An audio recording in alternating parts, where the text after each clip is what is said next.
Era uma sexta-feira ou um sábado, porque eu sinceramente não me recordo muito bem que dia que era. Eu saía da minha casa e ia caminhando até o ponto de ônibus. Tava com a minha jaqueta jeans preta e a minha roupa que me deixava a caráter de um cara que curtia rock and roll.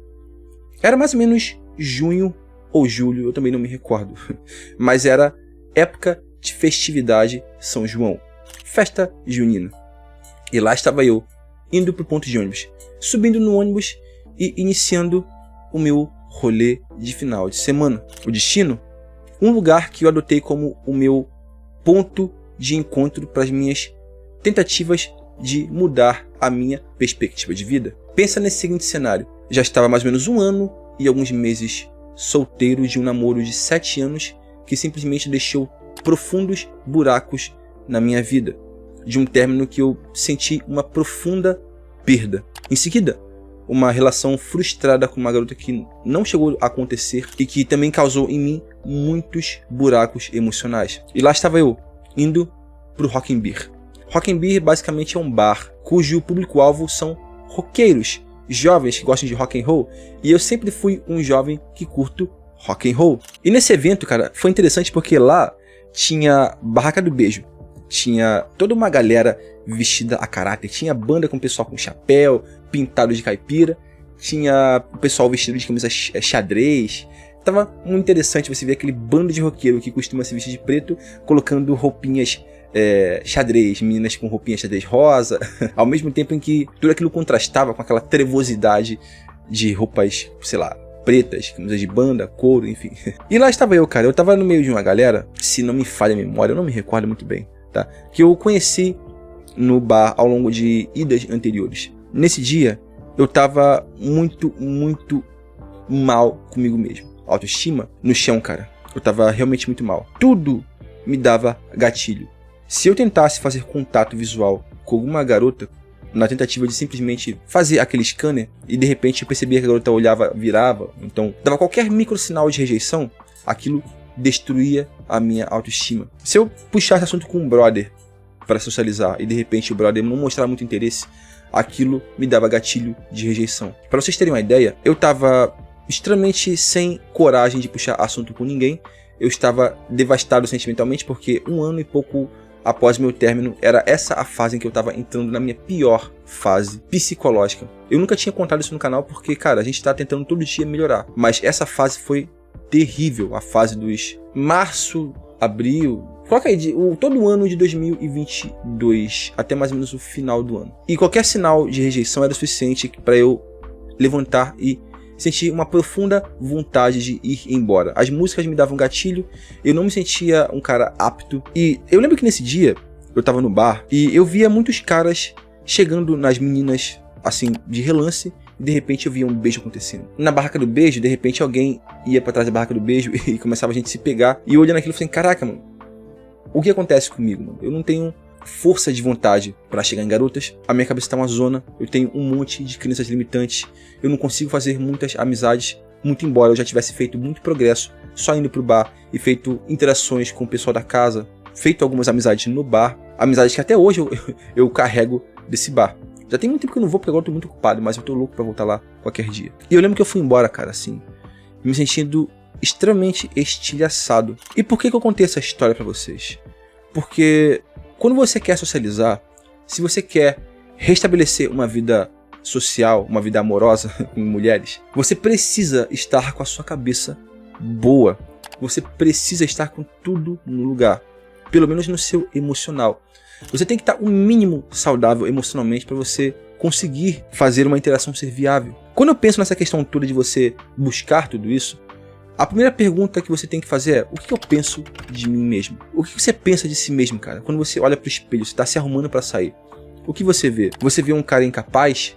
Você vê um sujeito estilhaçado, quebrado, que pensa que o mundo inteiro tá uma porcaria? Certamente as suas interações sociais não serão das melhores. Como é que anda o seu auto-julgamento? Velho, se você quer se envolver sobretudo com garotas, conserte-se primeiro. Crenças limitantes. Você de repente pensa que você não é interessante o suficiente. Aí você vai olhar no seu histórico, você é um cara que você lê bons livros, se interessa por assuntos intelectuais, toca de repente um instrumento, de repente você até fala uma segunda língua. E sim, eu estou citando aspectos da minha vida porque é o que eu conheço, para mim é mais fácil. E mesmo assim você pensa que você não é interessante bastante. Por quê? Porque você tem como parâmetros os caras que estão sempre saindo à noite e sempre se divertindo com garotas, mesmo que eles sejam superficiais de intelecto. Só que você está literalmente traçando o seu paralelo com caras que não tem nada a ver com o teu mundo, em vez de tentar entender como são as pessoas do seu mundo e buscar achá-las, sabe? Encontrar essas pessoas por aí.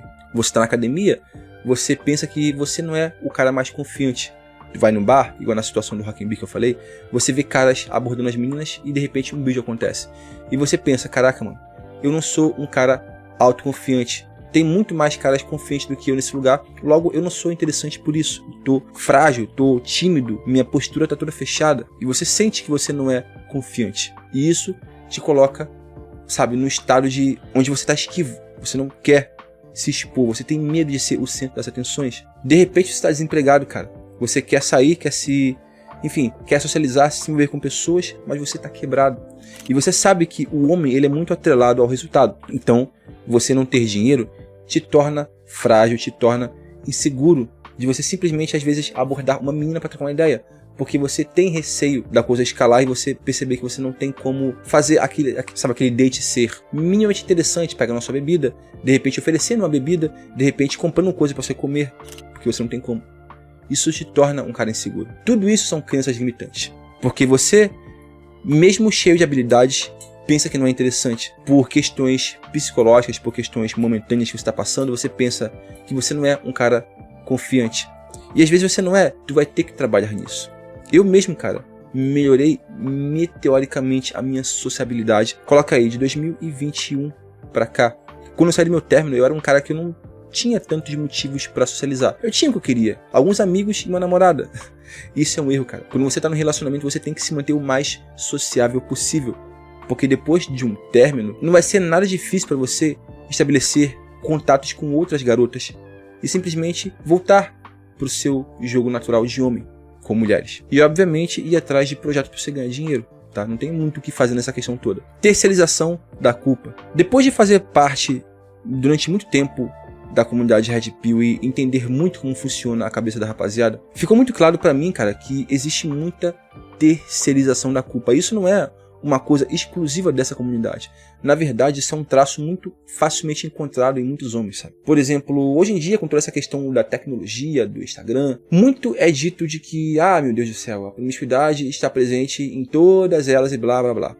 Logo, não vale a pena eu me relacionar. As relações são vazias, o pessoal cita Bauman. Normal, eu já fiz isso, eu não vou tirar o meu da reta. Mas as pessoas simplesmente pensam, cara, hoje em dia não vale a pena relações sociais. Aí a pessoa esquece que tem que trabalhar, que tem que interagir com pessoas na faculdade ou em ambientes sociais. E não vale a pena se relacionar. E o que eu percebo é que existe uma mente muito exacerbada em cima dessas falhas humanas. Isso é tecer paralelos entre duas realidades distintas. A realidade das pessoas introspectivas e a realidade das pessoas perdidas.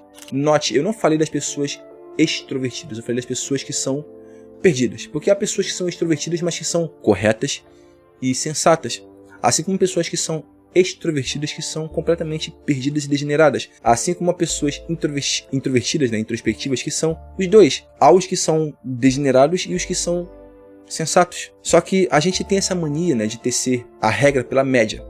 E sim, eu entendo, tá? Isso é generalização. Só que você não pode fazer isso e achar que todo mundo segue essa mesma regra. Eu não sei se vocês entendem, mas quando a gente fala de exceção à regra, a gente não está falando de 1 em 1 bilhão, a gente está falando de centenas de milhões dentro de bilhões.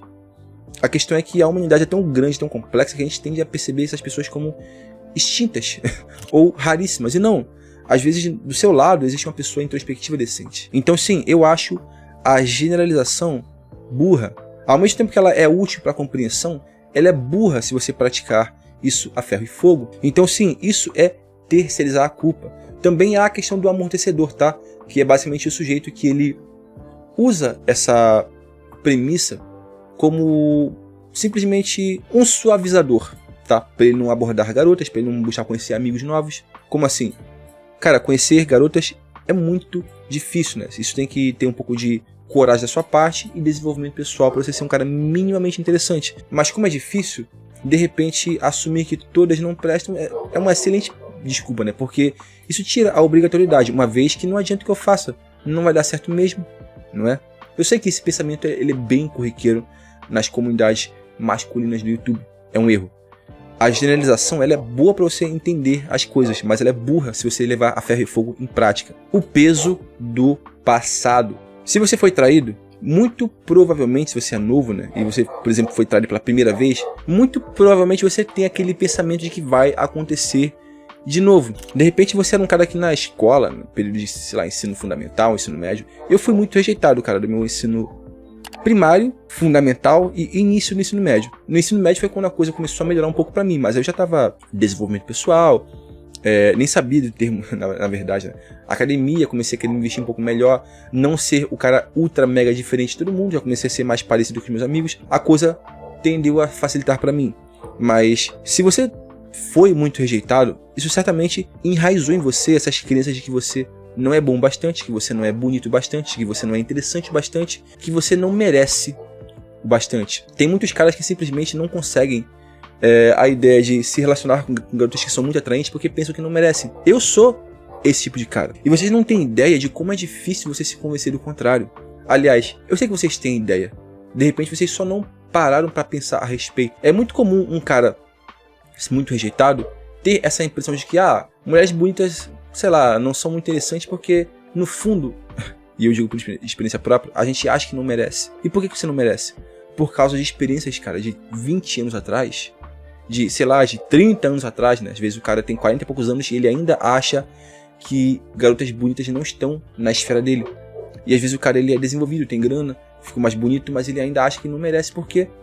Porque essa é a crença que ficou enraizada na cabeça dele. E não, eu não tô dizendo pra você lutar contra crenças que você não consegue mudar, mas sim que você busque entender. Porque se você pelo menos entender, de repente você consiga lidar com elas. Como? Se você vai num ambiente e você, sei lá, busca fazer contato visual com uma menina que você acha interessante e ela não responde, ela tipo te rejeita no olhar, não tem problema. Isso é muito comum de acontecer, todo mundo passa por isso. Mesmo homens mais bonitos, homens mais ricos, passam por isso. Não significa que você é o cara, sabe, mais feio e mais rejeitado do planeta. Só significa que aquela não te quis. Isso é uma questão de você lidar com crenças limitantes. Assim como nem toda menina espera que você seja rico e tenha um barco. Existem muitas meninas que vão gostar de sair contigo para tomar uma água de coco na praia. Ou de repente sentar e tomar 2, 3 cervejas num quiosque de esquina para no final das contas a conta dar 35, 40 reais no máximo, no pior cenário. E ainda assim ser um excelente encontro, porque o intelecto é o que vai ditar a dinâmica saudável ou não do encontro. Mas certamente, cara, é um erro tremendo você parear todos pela mesma métrica novamente. Por exemplo, não é porque a tua ex te traiu que significa que a próxima vai te trair. Você não pode simplesmente colocar a culpa na próxima pelo erro da anterior. Assim como não é certo, por exemplo, se a sua atual namorada que você conheceu, sei lá, tem 5 meses, pensa que você, de repente, não presta ou não confia em você sair sozinho porque o ex dela saía sozinho e metia muitos chifres na cabeça dela. Tipo, pensa por essa lógica. Você acha certo ela pensar isso de você? Ou de repente uma garota que teve uma infância traumática com históricos de abusos achar que você não é confiável o bastante porque passou por isso na infância. Tipo, você não tem culpa do passado dela. Mesma coisa, as próximas não têm culpa de você ter sido traído ou largado, sei lá o que seja. E elas também não têm culpa se você era rejeitado, cara. Se você colocou em prática o seu investimento pessoal, elas não têm culpa se você carrega esses traços de traumas do passado. Vocês não precisam estar no topo do desenvolvimento de vocês para conseguirem boas interações, para ter boas amizades. Eu apenas sugiro que vocês tirem suas máscaras e aceitem que são frágeis como quaisquer seres humanos desse planeta. Vocês são imperfeitos. E também, cara, sobretudo, acabem com esse pré-julgamento. Sobretudo quando se trata de conhecer garotas. E eu não tô dizendo para você fechar os olhos para as red flags, né, para os sinais de alerta. Mas que você, por exemplo, não assuma coisa alguma de imediato só porque você olhou a aparência de uma garota, sabe? De repente você pensa que uma coisa é uma coisa e outra coisa é outra coisa. O que vai ditar é o mínimo de conversa. Sabemos que certos grupos já denotam certos comportamentos de antemão. Mas quando a gente fala de uma garota comum, converse. E sobretudo escute, e escute muito bem. Pergunte e ouça muito bem. Responda, observe trejeitos, observe comportamentos. Para aí então você entender com quem você está lidando, do que já chegar armado de 1 milhão de pré-julgamentos. Que às vezes eles não se concretizam e você acaba perdendo a chance de conhecer uma pessoa excelente. E sim, entenda que o homem precisa se provar por resultados. Mas novamente, o fato de você ser um cara cheio de projetos já te torna interessante. Não só ter projetos, mas ser um cara recheado de qualidade. Isso te torna um homem interessante e às vezes até fora da curva. Vamos trocar essa ideia nos comentários. Espero que isso ajude vocês, meus caros. Vocês querem conhecer garotas? Consertem suas cabeças primeiro. Fiquem todos na mais perfeita ordem, tudo numa santa paz, já dizendo Kim e o nosso eterno poeta Vinícius de Moraes. Fui.